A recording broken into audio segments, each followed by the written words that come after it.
Hi there, and welcome to Michigan Matters. Cancer. It's the word that strikes fear into anyone hearing they have it. It doesn't matter how old you are, how rich, your race, or sex. Cancer doesn't discriminate. But there are things you can do to protect yourself and your family, to guard against it, and also to take action if you've been diagnosed. And that's the goal of today's show, which we're running in advance of CBS's Stand Up to Cancer special program, running this Friday at 8 p.m. to raise money for cancer research.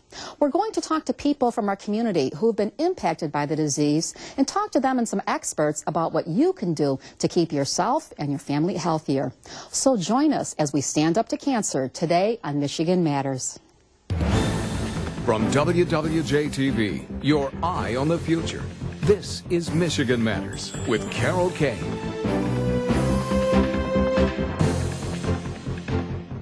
We're joined by Jennifer Arapoff, mother of 3 girls, breast cancer survivor, and the wife of conditioning coach at the Detroit Lions. It's so good to have you here with us. Thank you.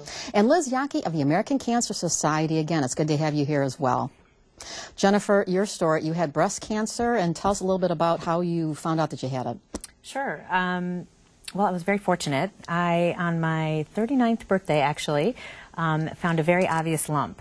And I'd love to be able to say that I was, doing very regular exams on myself, and I do that now, and everyone should, but it was very obvious, which is a blessing, because then you know for sure something's wrong. So once I discovered that, it was about a year and a half of surgeries, chemotherapy, radiation, traditional treatments, and I was, again, very fortunate.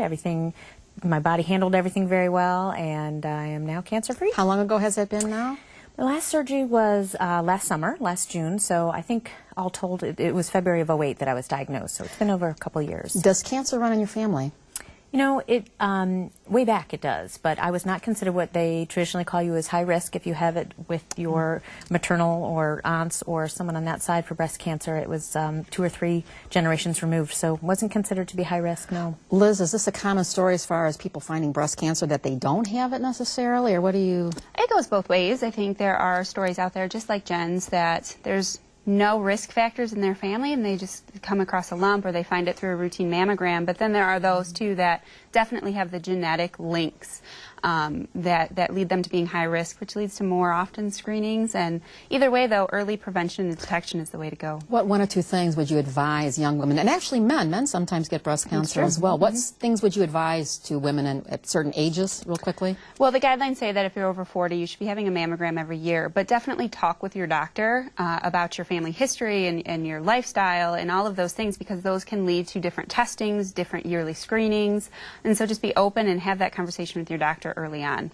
Jennifer, you have the ambiance of being part of the Detroit Lions family. Your husband's the conditioning coach there. He is, yep. He's the conditioning director for the Lions, and he has been doing that. This is his 10th season, so we moved to Michigan about a little over 9 years ago. And as far as the Lions being involved in this effort and this fight against the disease, you're wearing an NFL tag here. I am, proudly, yes. And what kinds of things have the Lions done?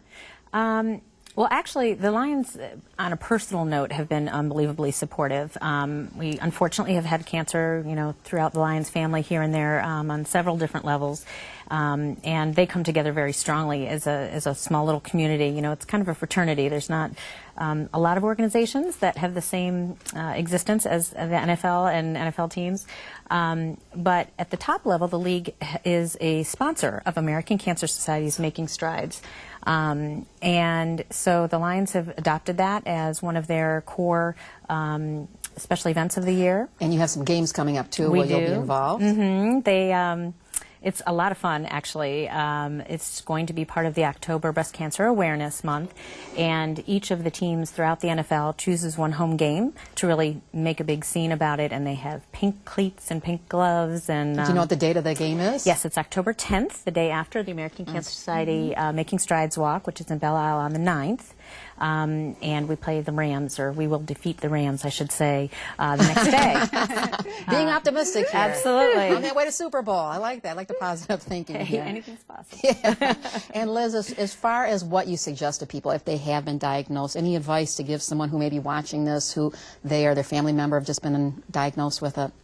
Sure. The American Cancer Society really offers a great host of resources. Our 1-800 number, which is 1-800-227-2345, 24 hours a day, 365 a year, can talk to a trained specialist that can answer all of their questions, and we have support programs like Reach to Recovery that could offer a new breast cancer survivor being matched with a trained breast cancer survivor, really just to offer that face of hope. And Jennifer, you get the last word here. What advice would you give to someone having lived this and breast cancer and other cancers and other diseases, of course? What advice would you give to someone who's received this kind of diagnosis? I think for me, the most positive experience, positive part of the experience was the community around me and really taking advantage of the resources like the American Cancer Society, but also just your neighborhood and your community friends through the school, and like the Lions for us as far as your work core, not being afraid to kind of reach out and talk to people, because more often than not somebody else out there that you're not necessarily aware of has been through something very similar in their family. And I know your husband and your 3 daughters have also been very involved in helping with all this too. Absolutely.